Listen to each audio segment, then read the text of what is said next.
네, 선거에 승리한 야당도 또 참패한 여당도 민심의 엄중함을 절감했다 이런 목소리가 나오고 있습니다. 자, 쇄신을 외친 민주당은 재보선 참패 수습을 위해서 비대위 체제를 꾸렸고 국민의힘에서도 개혁의 방점을 찍은 목소리들이 나오고 있습니다. 대선 1년을 앞두고 정계 개편 관련된 셈법도 복잡해졌는데요. 오늘 관련 내용 두 분과 짚어보겠습니다. 조기현 더불어민주당 법률위원회 부위원장, 이기재 동국대 겸임교수와 함께합니다. 어서 오세요. 안녕하십니까? 네, 안녕하세요. 민주당에서는 특히 쇄신의 목소리가 많이 나오고 있는 것 같아요. 다음 주 금요일이 원내대표 선출, 다음 달 2일에 당대표가 선출되잖아요. 그 사이에 사실 일주일 정도의 비대위원장이 선임이 된 건데 그런데 그마저도 친문 색깔이 아니냐 이런 비판도 나오고 있는데 어떻게 보십니까? 그 비대위원장 선출이나 비대위 구성 과정에서 사실 그런 고려의 시간적 여유라든가 고려의 그 여지가 없었습니다. 예. 지도부 공백이 발생했기 때문에 곧바로 원내대표 선출 일정을 잡아야 됐고 전당대 시기에 문제도 있었기 때문에 그런 차원에서 이제 도종환 위원장이 무난하게 그 과정을 이끌 수 있겠다는 판단에서 비대위원장 선출하신 거기 때문에 거기 개파의 문제라든가 친문이나 이런 문제는 좀 잘못된 해석 같습니다. 그러면 특히 도종환 비대위원장이 위원장으로서 어떤 원내대표나 그런 선거에 있어서 영향력 같은 건 없는 겁니까? 예, 그렇습니다. 지금 실제 이제 그 선출 일정과 관련해서 그 선거 과정을 관리하는 역할에 좀 한정이 돼 있고 어차피 도종환 위원장은 원내대표가 선출이 되면 비대위원장직을 바로 또 내려놓으시기 때문에 열흘 안에 불과 어떤 쇄신이나 당의 어떤 향후 방향에 대해서 입장을 내거나 지금의 어떤 재보궐 이후 드러난 민심의 방향을 갖고 쇄신 어떤 방향을 제시하거나 이런 역할을 할 수도 없고 그런 권한을 부여받고 비대위원장 자리에 오신 게 아니기 때문에요. 그런 우려는 없습니다. 조 부위원장께서는 일단 친문 비대위란 논란에 대해서 이런 말씀 주셨는데 외부에서 객관적으로 평가를 하자면 어떻게 볼 수 있을까요? 그렇죠. 어쨌든 민주당이 큰 패배를 당했는데 이제 어차피 일주일짜리 이제 비대위를 굳이 선출해야 되냐 이런 의견들도 있고요. 그다음에 또 7명의 비대위원까지 지금 확정을 했지 않습니까? 그러면 원내대표 뽑혀도 도종환 비대위원장 말고 나머지 비대위원들은 여전히 비대위 체제를 유지할 거란 말입니다. 당대표 뽑을 때까지. 그렇게 되면은 현재 현재 인적 구성 자체가 과거에 이제 부엉이 모임이라는 것부터 시작해서 이제 민주주의 4.0으로 이어지면서 지금 이사장을 맡으신 이제 도종환 이사장이 이제 이걸 맡은 건데 이렇게 하고 과연 쇄신이 되겠냐 이런 목소리가 있을 수 있죠. 그래서 사실은 이번에도 오히려 좀 미리 이렇게 준비된 거 아닌가 이런 패배를 예상하면서 결국은 친문의 체제를 유지하기 위한 시나리오다. 특히 이제 이번에 일정이 나왔는데 5월 2일 전당대회, 그다음에 4월 16일 이제 원내대표 선거 굉장히 초스피드로 이렇게 일정들이 나오더라고요. 그래서 이게 상당히 계획돼 있고 역시 친문 스스로 주도권을 뺏기지 않으려는 어떤 계획이 아닌가 이렇게 보고 있습니다. 네, 부위원장님. 이번에 비대위가 나오면서 내세운 키워드가 반성 쇄신이지 않습니까? 그런데 지금 다음 주 금요일이면 이제 새로운 지도부가 선출이 될 텐데 일주일도 안 남은 상황인데 그 짧은 기간 안에 어떻게 쇄신을 이룰 수 있을 것인가 이 부분에 대한 의문도 들어요. 일주일 안에 쇄신안이 나온다 이런 말씀을 드린 것은 아니고요.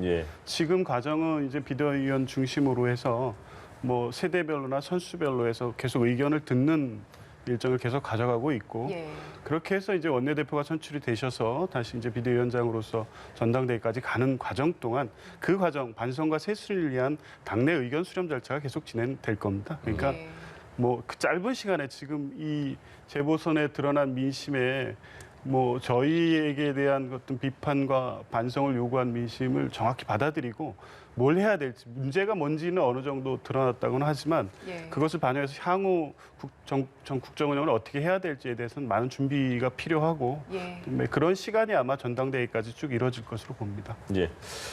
민주당에서는 특히 또 초선 의원들이 81명 있는데 한 50여 명이 입장문을 냈어요. 쓴소리를 한 것 같은데요. 이번 보궐선거에서 민주당은 귀책 사유가 있기 때문에 후보 공천 자체를 하지 말았어야 됐다 등등부터 조국 전 장관, 추미애 전 장관 얘기까지 나오더라고요. 이런 소리는 어떻게 들으셨습니까?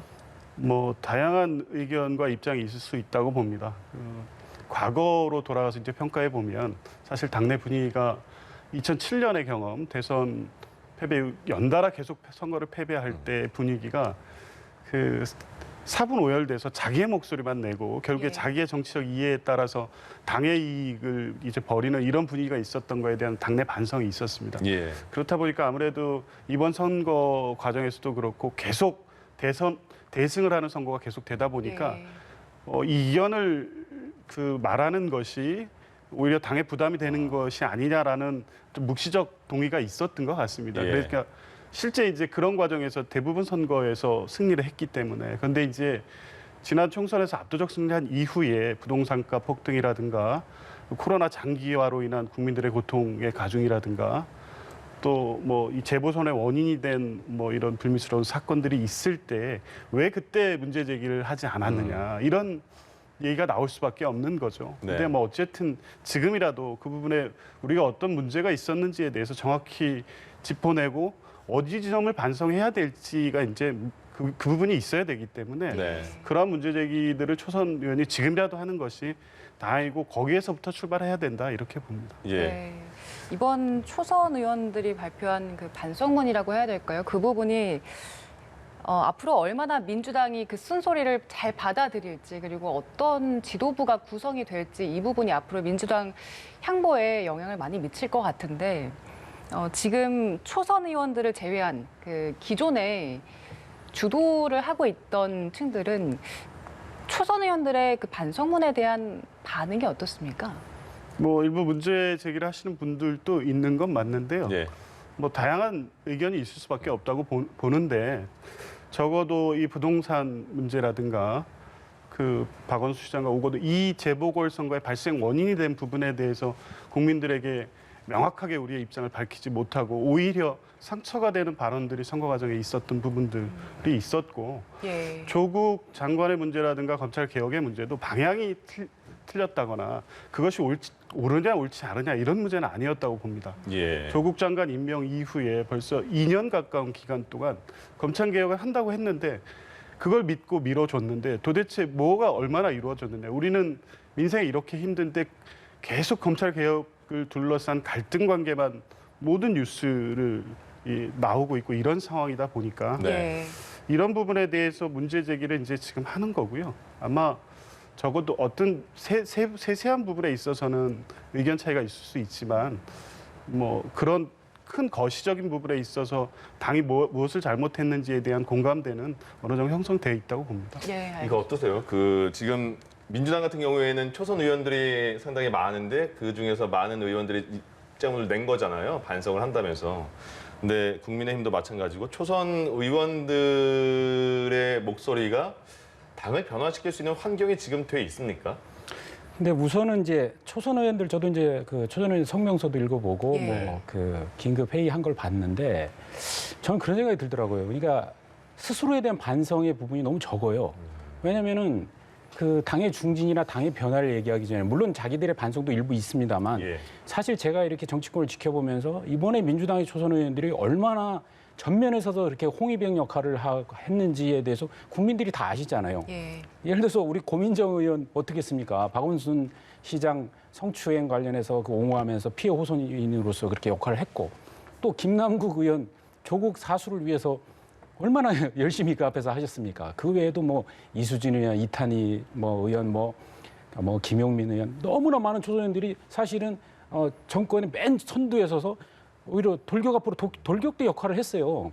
근데 그런 부분에 대한 자기 반성이 너무 적고 오히려 당을 향해서 뭐 유체 이탈하는 것 같이 얘기하는 거는 국민들이 납득하기 좀 어렵다 이런 생각이 들고 예. 또 어쨌든 모든 지금 정당의 역사상 보면 항상 초선 의원들이 사실 개혁의 목소리를 냈던 게 사실입니다. 예. 그런 차원에서 이번에 민주당이 이번에 패배를 뼈아프게 반성한다면 정말 스스로 반성하고 그리고 당의 정풍 운동을 위해서 뼈를 깎는 역할을 하는 것이 우리 정당의 발전을 위해서 도움이 되겠다 이런 말씀 드리고 싶습니다. 예. 네, 청와대도 이번 재보궐선거 결과에 대해서 논평을 냈습니다. 아주 짧았는데 국민의 질책을 엄중하게 받아들이겠다 이 정도였습니다. 그런데 구체적인 내용이 뒷받침되지 않은 상황이어서 여러 가지 해석들이 나오고 있는데 일단 어떻게 해석하고 계십니까? 어떤 변화들이 나올까요?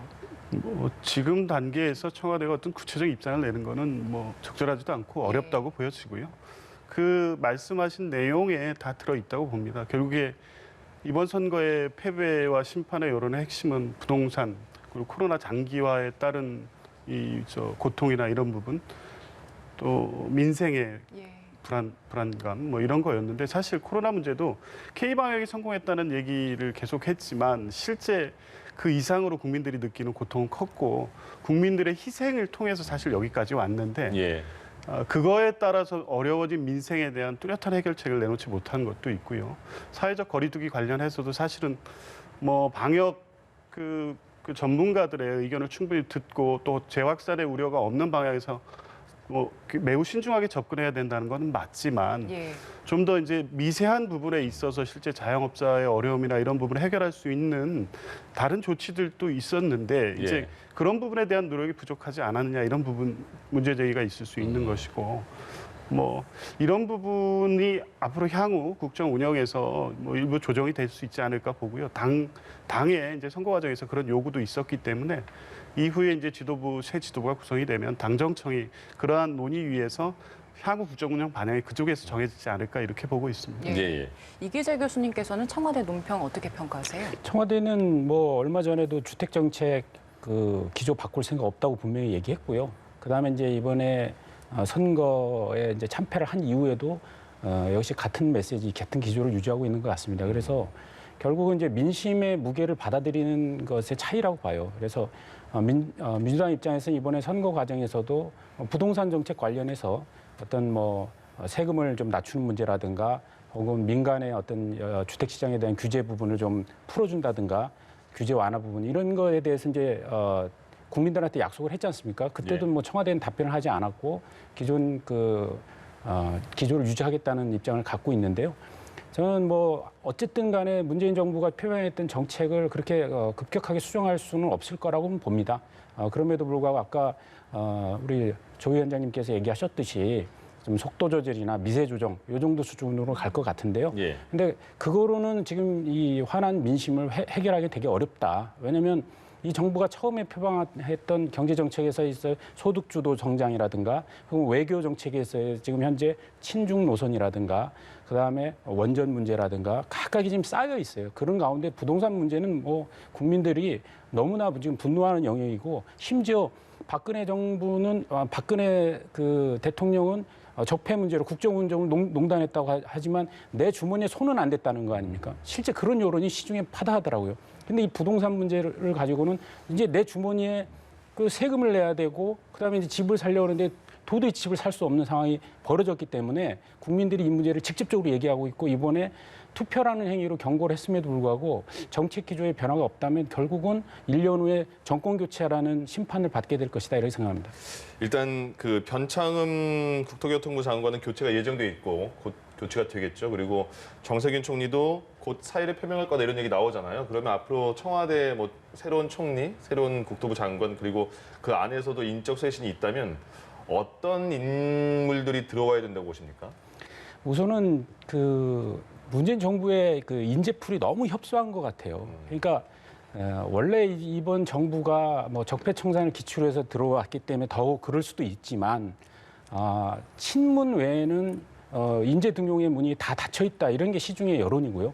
그러다 보니까 결국은 장관들을 청문회 통과가 편한 국회의원들로 선발했지 않습니까? 그래서 지금 현재 내각에 6명 정도가 지금 다 민주당 국회의원으로 차 있는데 예. 역대 정부의 최고로 많습니다. 그래서 심지어 이게 대통령제 국가냐 의원 내각제 국가냐 차라리 의원 내각제 해라 이렇게 그러면 책임도 같이 지는 거 아니냐 이런 얘기를 하는데 그래서 저는 그렇습니다. 이번에 뭐 정세균 총리도 이번에 이제 그만둬야 되고 홍남기 부총리도 그렇고 유은혜 부총리 뭐 지금 오랫동안 있었던 여러 장관들이 있는데 그 장관들이 사실은 한 2년 이상 하면요.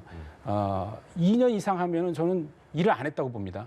2년 정도를 하면 거의 혼신을 다해서 자기의 모든 에너지를 쏟아야 되기 때문에 방전돼야 되는 게 맞거든요. 네. 저는 이 정부가 장관들 이렇게 오래 하는 것도 좀 올바른 방법은 아니다 이런 생각이 들고 한 2년 정도 혼신을 다해서 자기의 역량을 쏟아붓는 게 맞다. 그런 면에서 볼 때 인재풀이 협소하기 때문에 개각을 못 하고 있는데 예. 이번만이라도 좀 친문이 아니라 좀 넓혀서 좀 그게 뭐 학자 같은 경우에 그 성향이 보수적인 성향이든 진보적인 성향이든 그게 무슨 관계가 있겠습니까? 실용적으로 우리나라의 발전과 비전을 세울 수 있으면 되기 때문에 그런 분에서 좀 폭넓은 인사를 좀 했으면 좋겠다 이렇게 말씀드립니다. 인재풀이 너무 좁다는 지적을 해주셨는데 그러면 청와대 이번에 인사를 한다면 어떤 식으로 된다고 보십니까? 뭐 아무래도 이제 국정 후반기고 임기가 이제 차 1년 정도 남은 시점이기 때문에 뭐 안정적으로 이 전국을 관리하고 운영해서 임기 후반을 잘 마무리하는 인사가 돼야 될 텐데 지금 예. 말씀하신 대로 이제 이제 풀의 문제는 뭐 따로 말씀드리지 않겠지만 그 한 2년 이상 이제 임기를 지낸 장관들이 여러 분 계시는데 아마 그런 분들이 1차적 교체 대상이 될 것 같고 네. 근데 이게 단순히 이제 선거 패배라는 상황 때문에 보여주기식 어떤 내각 인사 이렇게 돼서는 안 될 것 같고요. 재보궐 민심에 드러난 그 방향 그리고 국민들의 요구를 반영한 인사가 돼야 될 것 같고 총리 인사라든가 국토부 장관 등 지금 현안 문제와 관련해서 직접적으로 문제 해결을 해야 될 분들은 일단 교체의 대상이기 때문에 예. 아마 재보궐 민심을 잘 반영한 인사를 해야 되지 않을까. 그게 이제 결국에 이후 대선까지 가는 과정에서 현 정부나 당에 대한 평가로 그대로 이어지기 때문에 신중할 수밖에 없고 네. 과거처럼 그게 뭐 친문 인사로 해서 뭐 검증 없이 이렇게 막 들어오거나 이렇게 되지는 않을 것 같습니다. 네, 알겠습니다. 알겠습니다. 민주당 상황을 좀 짚어봤고요. 이번엔 국민의힘에 대한 이야기 나눠보겠습니다. 국민의힘 역시 지금 당 재정비에 들어간 상황인데 이번 선거의 승리의 힘 원동력이 청년층이었다. 그래서 지금 최대 개파는 초선이다 이런 말까지 나오고 있더라고요. 그래서 당권 도전을 하는 초선 의원이 나올 것이다 이런 의견들이 나오고 있는데 어떻습니까? 초선 의원들이 당권에 도전하는 게 이례적인 거 아닙니까? 그렇죠. 예. 저는 뭐 초선 의원들이 당권에 도전하는 그 현상은 좋은 것 같습니다. 왜냐하면 이제 젊은 지도자들이 많이 육성돼야 된다고 생각하고 네. 그런데 사실 지금 초선 의원들은 예를 들어서 뭐 우리가 유럽이나 뭐 미국이나 이런 젊은 그 리더들이 많이 배출을 하잖아요. 뭐 예. 마크롱 대통령도 그런 거지만 근데 그런 분들은 근데 오랫동안 정치권에서 훈련되어지는 겁니다. 예. 젊었을 때부터 20대 때부터. 근데 대부분의 우리 한국의 국회의원들은 외부에서 다른 일을 하다가 이렇게 차출돼서 들어와서 국회의원 하기 때문에 네. 지금 거론되는 뭐 윤희숙 의원, 김웅 의원 다 좋은 분이지만 국회의원 된 지 지금 1년밖에 안 됐어요. 그러니까 어디 연구원에 계시다가 검찰에 계시다가 이렇게 온 건데 예. 그러기에는 조금 아무래도 정치라는 영역이 또 다른 어떤 전문성을 갖고 있는 영역이기 때문에 그런 점에서는 조금 뭐 그 어떤 자신의 그 포부를 드러내는 건 좋다. 그럼에도 불구하고 어떤 뭐 당 대표로 뽑히기에는 그 쉽지 않을 것이다 이런 생각이 들고요. 근데 어쨌든 지금 이번에 그 국민의힘 같은 경우는 사실 자신감을 많이 회복했고 네. 이 자신감을 바탕으로 해서 좀 더 당의 전면적 쇄신을 통해서 국민에게 능력과 대안을 보여줘야 된다는 측면에서 저는 많은 분들이 당권에 도전을 하는 것은 바람직하다 이렇게 말씀드리고 싶습니다. 예. 지금 그러면 유력하다고 예상할 수 있는 인물이 있습니까? 지금은 뭐 주호영 그 현재 원내대표하고 정진석 그 의원이 그 팽팽하게 이강 구도를 형성하고 이제 있다고 좀 보이고요. 네. 그래서 저는 이제 그 누가 되냐보다 지금 국민의힘은 예. 지금은 그러니까 사람보다는 제도 정비가 지금 급하거든요. 예. 뭐냐면 원내대표 선거를 맞이해서 지금 제기되고 있는 게 뭐냐면 그 원내대표와 지금 정책위 의장을 런닝메이트 제도를 지금 운영하고 있거든요. 예. 그러다 보니까 지역 개파 안배로 이렇게 가고 있는데 대선을 맞이해서 정책위 의장의 비중을 좀 높여야 된다. 그러려면 런닝메이트 제도보다는 별도로 분리선출해야 된다라는 의견들이 좀 많이 있고요. 예. 그다음에 당 대표와 관련해서도 당의 지도 체제가 현재는 당 대표의 단일성 지도 체제인데 이거를 좀 과거와 같이 집단 지도 체제로 바꿔서 많은 중진 인사들이 그다음에 이제 국민들로부터 좀 사랑받는 분들이 그 당의 지도부를 두텁게 형성해서 해야 이번에 그 대선을 임하면서 당이 좀 더 다른 모습으로 나가지 않겠느냐라는 문제제기가 있습니다. 그래서 이런 네. 제도적인 문제가 정비되는 것이 그 이후에야 어떤 후보군들이 좀 가시화되지 않을까 이렇게 생각합니다. 안철수 대표 합당 얘기를 했잖아요. 그 전에 선거 전에요. 주영 그 대표 대행이 비대면으로 비공개로 만났다고 하지 않았겠습니까? 맞습니다. 합당 과정은 어떻게 되고 있는 겁니까? 어차피 안철수 대표가 합당을 이야기를 했죠. 근데 그 이야기를 한 거는 거의 선거의 직전에 본인의 이제 지지율이 이제 여론조사상 밀리기 때문에 이제 이걸 돌파하기 위한 수단으로 얘기했기 때문에 지금 그 국민의 입장에서는 정말 합당을 할 것인가에 대한 의사타진을 지금 하고 있는 것이고요. 근데 안철수 대표 입장에서는 굉장히 심기가 복잡할 거라고 생각합니다. 그 주변에서도 얘기를 들어보면 당대표를 할 것이냐, 대권 도전을 할 것이냐도 아직 결정이 안 돼 있는 것 같아요. 그래서 만약에 이번에 그러니까 원래 당권 대권이 분리돼 있기 때문에 대권 도전을 안 하고 당권 도전을 하게 된다면 당의 국민의힘과의 어떤 통합 절차 이런 부분에 대해서 신경을 좀 더 많이 쓸 거고요.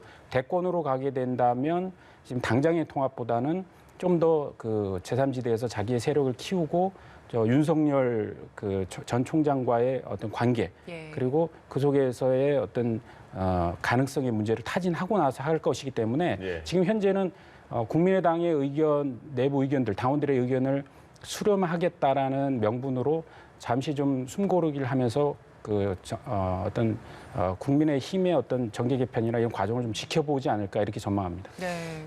민주당은요. 그 마지막으로 최근에 선거 이후에 바로 윤석열 전 총장의 대권 지지율이 조금 빠지면서 이재명 지사의 지지율이 좀 올라갔잖아요. 그리고 이제 나머지 뭐 이낙연 전 대표도 있고 대권 준비를 해야 되는데 어떻게 그 후보군들에 대한 어떤 지지와 그런 준비는 어떻게 되고 있는 겁니까?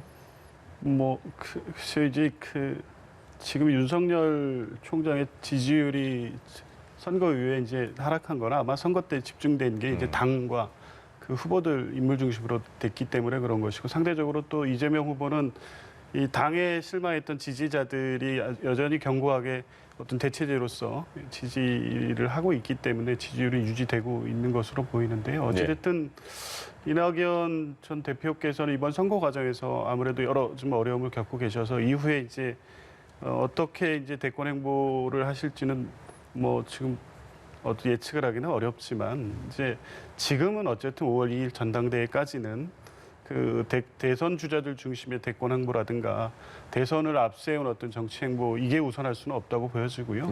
차분하게 반성과 쇄신을 해가면서 그러한 역할을 해낼 차기 지도부를 선출하고 또 질서 있게 이제 대선 후보 선출 과정을 거쳐가면서 그때 이제 국민들에게 차기 대선에서 민주당이 보여줘야 할 모습이 어떤 것인지를 밝혀가게 되지 않을까 이렇게 보고 있습니다. 네, 알겠습니다. 오늘 선거 이후의 정치권 소식들 두 분과 함께 짚어봤습니다.